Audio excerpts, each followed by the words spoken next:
दिनै जा थांखिखौ लानानै बर'फ्रा दिनैल' नङा थांनाय 50 बोसोरनिबो बांसिन सम गुबुन गुबुन फसंथानफोरनि गौथुमफोरनि सिङाव दैदेनजानानै जा मोनसेल' थांखिनि थाखाय दिनैसिम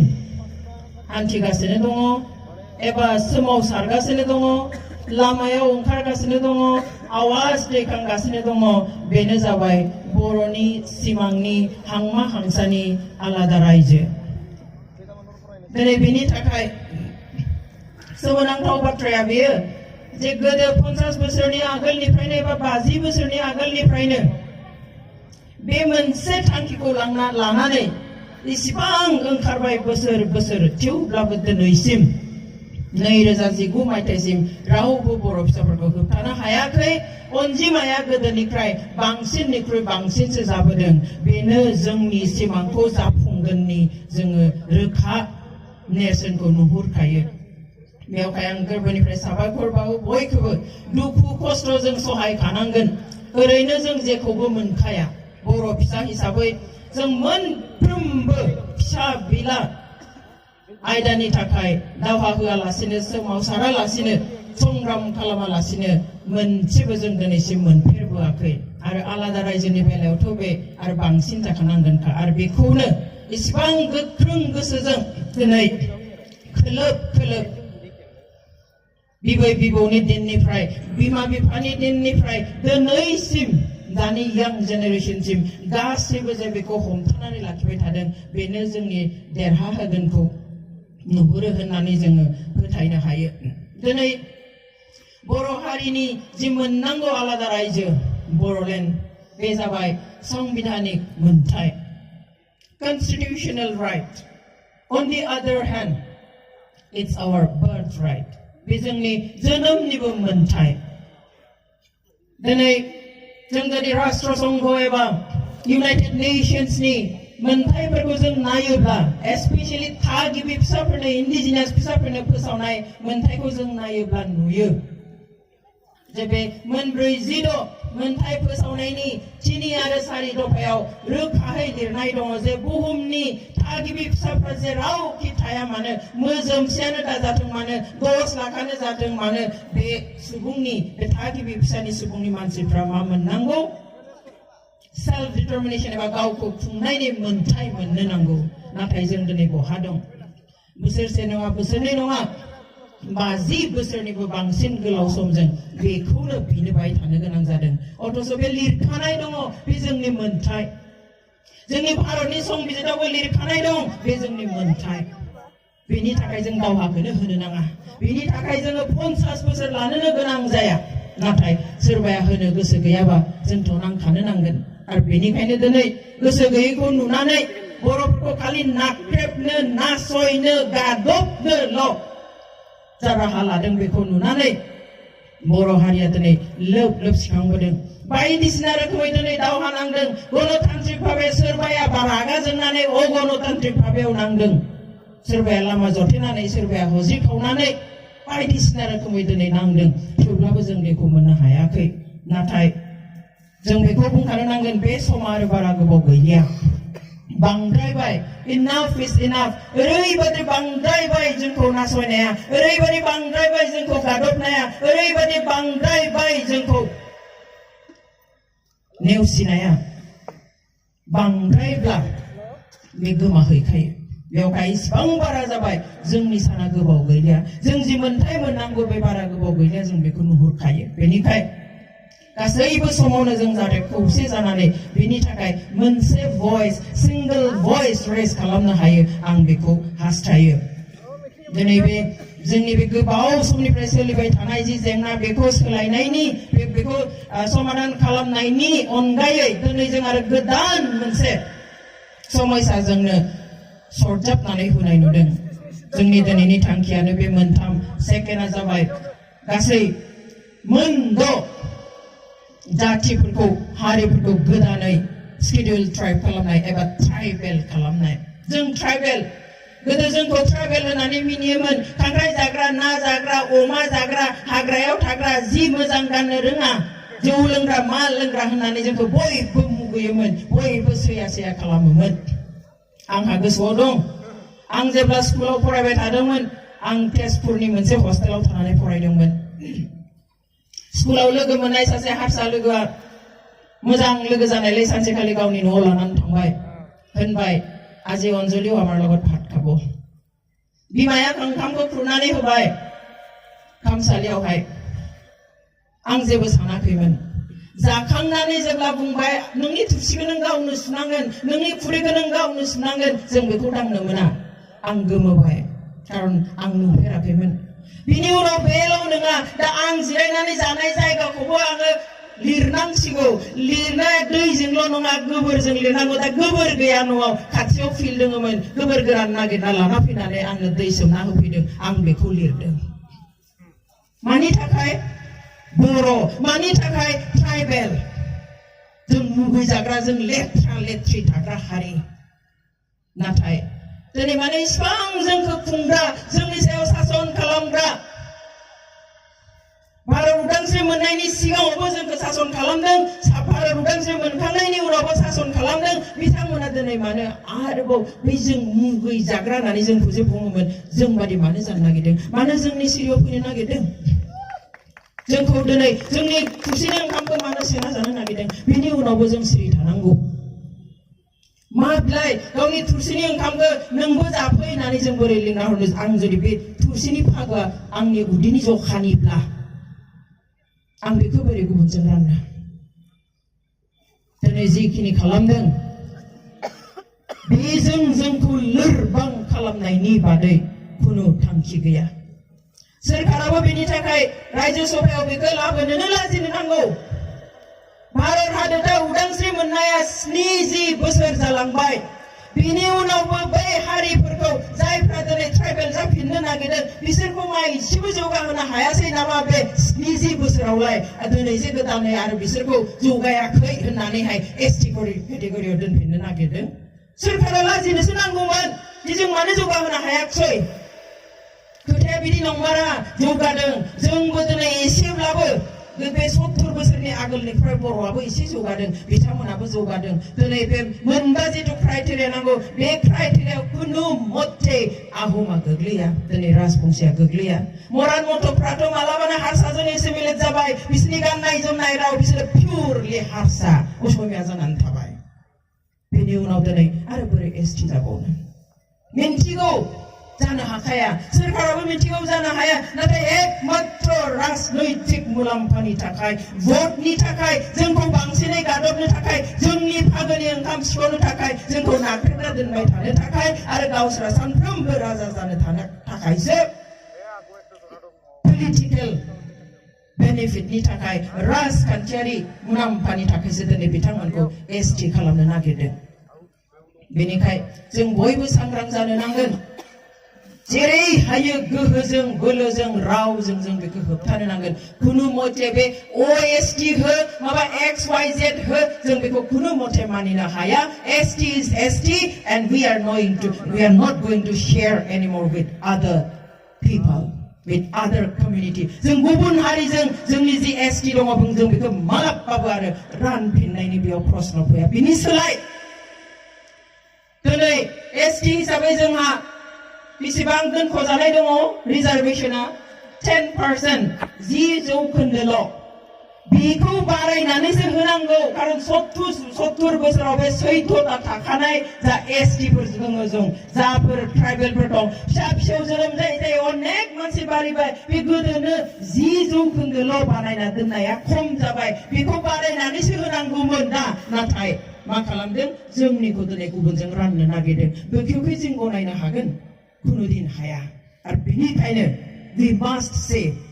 no to this new amendment bill जों बे बिलनि बेरेखा गासैबो जोङो and or no होननानै बुंनो हानांगोन दिनै गासैबो जेन जोंखौनो नोजोर लाखियो बोरैहाय बे बर'फोरखौ गाहायाव दोननो हागोन बोरैहाय बे बर'फोरखौ बांसिनाव बांसिन नाख्रेबनो हागोन गुबुन मोनसे आयदा जों बयबो सावरायदों बेयाव बर' हारिया गादब जानायखायनो नेवसि जानायखायनो सहायनो हायै माखासेया दिनै माखासे जोहोलावा आखायाव हाथियार लानानै ओंखारलांदोंमोन जेब्ला आखायाव हाथियार लानानै थाङो रावबो रंजानानै आखायाव हाथियार लाया रावबो आखायाव हाथियार लानानै लावथि गंसे लानानै अन्थाइ मोनसे लानानै बा हाथर थरसे थफ्रासे लानानैहाय रावबो बुलाबाया खुबैलाबाया रंजानानै अब्ला हाथियारखौ कि मानसिया रंजानानै आखायाव लायो नामा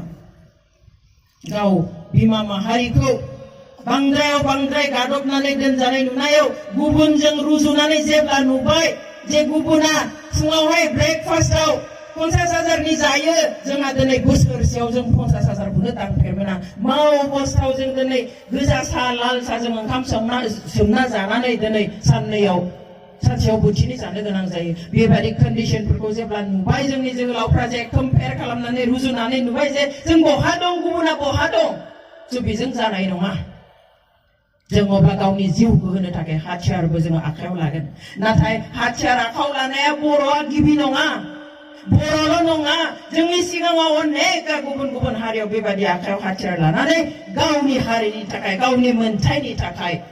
जुज होबोदों दावहा होबोदों नाथाय दाया बर'हाल' जायो बर'नि दायखौ जेब्लाबो आलादायै नायनाय जायो जों बेखौ सानफ्रोमबो नुबोदों राजखान्थि भाबै समाजखान्थि भाबै सोलोंथाइ बिथिङाव हारिमु बिथिङाव गासैबो बिथिङाव जिबायदि गादबनाय नासयनाय बेखौनो जों नुबोबाय थादोंआनो नाथाय जों बेखौ मालाबाबो सिमाङावबो सानाखैमोन जे हाथियार लानाय गुबुन गुबुन आफादफोरनि गेजेरावबो दिनै सोरखारा बेबादि फारागथि लाखिनो हागोन जों सानाखैमोन नाथाय दिनै बेखौनो दिन्थिबाय आं सानो जिखि दिन्थिया मानो बे जोंनि थाखाय बोलो जिखि दिन्थिया मानो बे जोंनि थाखाय गोहो let us accept it as positive जों बेखौ जोंनि गोहो बादि नाजावनि जोंखौ जेसेबां नासयदों जेसेबां इनाय खालामदों जों बेखौ गोहोआव transform खालामनि and let us fight together दिनै दहायबो बुंलांदों एखे खोथा भारतबर्षआव मावइस्टखौ लानानै सारा स्टेटआवनो अलमोस्ट नर्थ इस्टआवथ' मोनसेबो स्टेट गैया माबेबा स्टेटआव 26-37 हाथियार हमग्रा संगठन दं नाथाय बे संगठनफ्रा गुबुन गुबुन समाव जि इनाय खामानि मावदों जि दावहायाव भारत सरकारजों दावहा नांनायाव माबा माबि घटना जादों बा मालाबा रायजोफोरजोंबो मोगा मोगि जाना माबा मोनसे दं बेफोरबायदि इनाय जाथायफोरखौ बिसार खालामनो थाखाय खुनु रायजोआव भारतबर्षआव बे मोनसे फोरमान गैया जे फार्स्ट ट्रेक ट्रायल खालामनाय एबा फार्स्ट ट्रेक कोर्ट बानायब्रबनाय जाहाथे 6 मासावनो बोसोरसेयावनो केसखौ फोजोबनानै थाराथारि साजा होनो हायो बेखौ बर'जोंल' खालामबाय एनडिएफबिनि बेलायाव मानि थाखाय इट्स नट डिसक्रिमिनेशन बे डिसक्रिमिनेशन नङा बे बैखम्य नङा बेनिफ्राय देरसिन आरो जोंनो मा बिदिन्थि नांगौ जों बुङाखैमोन जे बिसोरनि केसखौ रेहाय हो एनडिएफबिआ माबा भुल खामानि मावदोंब्ला बहाबा बिसोरनि आखायाव मानसि थैदोंब्ला बे केसखौ रेहाय हो बिसार खालामनो नाङा बिसोरखौ हगारनानै हो जेलाव होनाङा केस जानाङा कोर्टआव लिंनाङा जों बुङाखैमोन सोलिनो हो गुबुन उग्रपन्थीफोरा मा होनो बिसोरो गावसोरनि सोदोबाव गुबुन बिद्रोही संगठन ना मा होनो बेफोरनि मानसिफोरखौ हाथियार लाग्रा मानसिफोरनि संगठननि मानसिफोरनि केसफोरा जेरै नर्मेलि सोलिबाय थादों 30 बोसोराव जोबोना 50 बोसोराव जोबोना मालाबा गैयानो जाहैगोन जों बेखौ बुंनाया बेबादिनो नर्मेलि मानो सोलिनो होआसै मानो फास्ट ट्रेकआव लाबोखो गोजाम केसफोरनि बिसारखौ नाङा गोदान केसनि बिसारखौसो थाब फोजोबनो मानो खालामखो जों बर'खाय कुनु सेकेन्ड थट गैयालासेनो जों बुंनो हागोन just because we are Boros दिनै ट्राइबेल खाय दिमासाफोरखौ एग्रिमेन्ट जाखांनानै सोरखारजों एग्रिमेन्ट जालायलायनायनि उनावबो आरो बिसार खालामफिननानै जेलाव जाबोजिबन सोनानै दोनदों मानि थाखाय because we are tribal मानो बेबादि आलादा दिनै गासैबो मिथिया जानो हागौ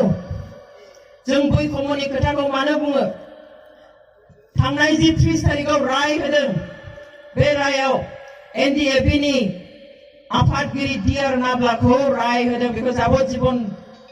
सास्ति होदों खारना मा बे एनडिएफबिनि चेयारमेन बेहा बहाबा माबा दावदै बेरनाय माबा बेरनाय खुनु लोब्बा जेबो मोनाखै नाथाय खालि एनडिएफबिनि बियो प्रेसिडेन्ट नालाय बे प्रेसिडेन्टआ थोननायखायसो मावो प्रेसिडेन्टआथ' मिथियालासिनो थानानै बेवहाय प्रेसिडेन्टखाय बेखौ जाबोजिबन खालामदों अब्ला दिनै गुबुन संगठनफोरा जेसेबां खामानि मावदों मानसि बुथारदों बमा होदों गावदों रेप खालामदों बेफोरनि थाखाय बे संगठनफोरनि हेड एबा आफादगिरिया मानो साजा मोनाखै जोंथ' नुबावो दिनै आलफानि जेनेरेल सेक्रेटारिया 17 बोसोर जेल जानानै फैबाय बेयावबो फैनानै जेलाव सोफैबाय जेलनिफ्राय ओंखारस्लाबनोनो मोना मास मोनथामानो थायासै सोरखारा बोरै बिनो पासपोर्ट होनो हाखो केस गोनां मानसि बेलाव ओंखारबोनाय मानसि हिसाब गैया दायो माबे कोर्टआव केस दङ बे केस थानाय मानसिनि माबादि पुलिस भेरिफिकेशन खालामगो माबादिहाय बेखौ 3 मासनि भितरावनो पासपोर्ट होनानै ओरैबायदि डकुमेन्ट पासपोर्टआ आं गावखौनो खनसे एरेस्ट खालामनानै 9 बोसोर आंनि पासपोर्टखौ सिख'नानै दोनदों आं जेरावबो थांनो हायाखैमोन नाथाय बे बेन अर्गानाइजेशनाव थानाय संगठननि जेनेरेल सेक्रेटारिखौ माबादि 3 मासावनो सेन्ट्रेल गभर्नमेन्ट स्टेट गभर्नमेन्ट माबादिहाय पासपोर्ट होनानै फरेन कान्ट्रियाव हरनो हाखो बेफोरो कि बैखम्य नङा जेब्ला बांलादेशनिफ्राय बिथांमोनखौ लाना फैदोंमोन हौवा गोदान बरायनाय बादि बरायनाय गोदोनाया गामसा गाननोनो थोआ बिथांमोनखौ जेराव बिन्दों मा गाबनि गस्ला गानदों माबे फान्सि बजारनि माबे दखाननिफ्राय गस्ला बायना होदों माजों ओंखाम जाहोखो मा ओंख्रि मोजां मोनो मा असमियानि ओंख्रि जाहोखो मा जाहोखो बेखौ सानफ्रोमबो मिनिटे टिभि आरो पेपाराव खबर नाथाय जेब्ला बर'नि दैदेनगिरिखौ लानानै फैबाय बांलादेशनिफ्राय बांलादेश बर्डार दाउखिनिफ्राय इन्डियानो गथायनाय लोगो लोगो आसामनि पुलिसफ्रा थांनानै मा खालामदों आथिं आखाइ गिदिर सिखलिजों खानानै लानानै फैदों बेल' नङा जेब्ला कोर्टआव प्रडिउस खालामबाय बयनिख्रुइबो नायथावै जाथावै उनथिं आखाइ खानानै कोर्टआव लानानै फैदों जों मिन्थिगौ हारिनि थाखाय जुजियोब्ला दावहा नाङोब्ला बेफोर गेदेर खोथा नङा एरेस्ट बा थैनायनि साजा हमजानाय जेलाव दोनजानाय it's a part of movement it's a part of revolution these are part of struggle जों मिन्थिगौ but why not to others जोंहा कुइसना बेसे साजा हो नाथाय गुबुना मानो एसां आरामै बेराय मोनो दिनै चिफ मिनिस्टारजों मोनसे मन्चआव जिरायो इउनिभार्सिटिया मोनसे मन्चआव जिरायो गुबुन संगठनफोरजों आगदा आगसि जेब्लानोखि नुगोन whereas they are also still members of band organization अब्ला जोंनिया मानो मोना जेलनिफ्राय ओंखारोब्ला बाहाबा हमजायोब्ला न'आवनो मोनहैस्लाबा लामानिफ्रायनो लिंनानै टिभियावहाय घन्टा इन्टारभिउ लागोन नों बेखौ मानो खालामनाय आफाखौ मानो जोनोम होनाय अबेयाव खमाखौ मानो होनाय खमा बिहोगोन रायजोआबो खमा होजोबनोसै जोंनिखौ 1 मिनिटबो इन्टारभिउ लाया बुंनो खाबु होआ नाङाबो आरो जुदि बेखौनो नाङाब्ला समान नायनो हायाब्ला आरो बारा गोबाव दाख्लामसै जोंखौ हगारनानै हो जों दिनै क'क्राझाराव था उदालगुरियाव था रौताव था we do not feel at home जों न'आव थानाय बादि मोना जों जेरावखि थाया मानो बिसोरनो सालायहरबाय थायो बिसोरनो इनाय खालामहरबाय थायो बिसोरनो असान्ति खालामहरबाय थायो मोनसेनि उनाव मोनसे जोंखौ ट्रेपआव खोख्लैनानैहाय मा खालामो खास्ति भुगिहोबाय थायो बेवहाय wherever we are we never feel at home बेनिखाय we need a separate home बेनि थाखायनो जोंनो आलादा न'खर नांगौ जेराव जों जोंनि खोथा गावनो सिन्था खालामनो हागोन माबादि जौगागोन माबादि लामा बानायगोन माबादि जों इन्डास्ट्रि बानायगोन माबादि लामा बानायगोन माबादि जौगाहोगोन जोंनि ओनसोलखौ जोंनि बर' हारिनि इयुननि थाखाय जों मा खामानि मावगोन जोंनो डिसाइड खालामनो हानांगोन and that is called self governance self determination आरो जोंहा मोनखानाय आयदा बायदि जों बेखौ मोनथारनो नांगोन बेनिखाय जोबनायाव आं नोंथांमोननो बयनोबो बेखौ खावलायनो लुबैयो जास्टिसखौ जों गासैबो बेलायाव नागिरनो नांगोन whereas it's a political justice जों आलादा न'खर मोननाय सोरबा बिसार मोननाय जोंनि जि मोननांगौ बेखौ जोंनिफ्राय सिख'नाय बेफोर गासैबो आयदायाव जोङो इनजास्टिसनि बोलि जाबाय थादों आरो बेयावहाय जों मा खालामनो नांगोन जास्टिस मोननो थाखाय जोंनि देहायाव बोलो गोहो थाजासिम जों बेखौ जेब्लायबो मा खालामनो नांगोन जुजिलांनो नांगोन दिनै सोरखारा सानफ्रोमबो मुखस्थ' बुङो खोनानो बालायलांबाय खोमा सोमा गाज्रि मोनलायलांबाय माबा जाति माति भेटिनो बे जाति माति भेटिया बर' जातिनि थाखाय नङा बर'नि हानि थाखाय नङा आरो बर'नि भेटिनि एबा बिथानि थाखायबो नङा it is for them not for us बर'नि हा बर'नि माबा बिथा बर' हारि बेखौ मालाबा साननाय मोनब्ला जोंनि सायाव दिनै मोनसेनि उनाव बांसिन गाज्रि बिदि इनाय इनजास्टिसफोरखौ जाबसिन जोंखौ मा खालामनाय नङामोन फोजोबस्रांनाय नङामोन आं बे समाव खावलायनो लुबैयो आंनि बे बिबुंथिखौ फोजोबनायनि आगोलाव फैगौ 12 फेब्रुवारि खालि जों मोनथाम संगठन दासिम बर' Women Justice Forum Boro People's Committee for Peace Initiative आरो Society for Indigenous People's Right बे मोनथाम संगठनजों जों ज' जानानै जों मोनसे थांखि लादों मिटिं जिरायनानैहाय जे 12 फेब्रुवारि एबा 12 फेब्रुवारि खालि उदालगुरिनि नोलोबारि फिल्डआवहाय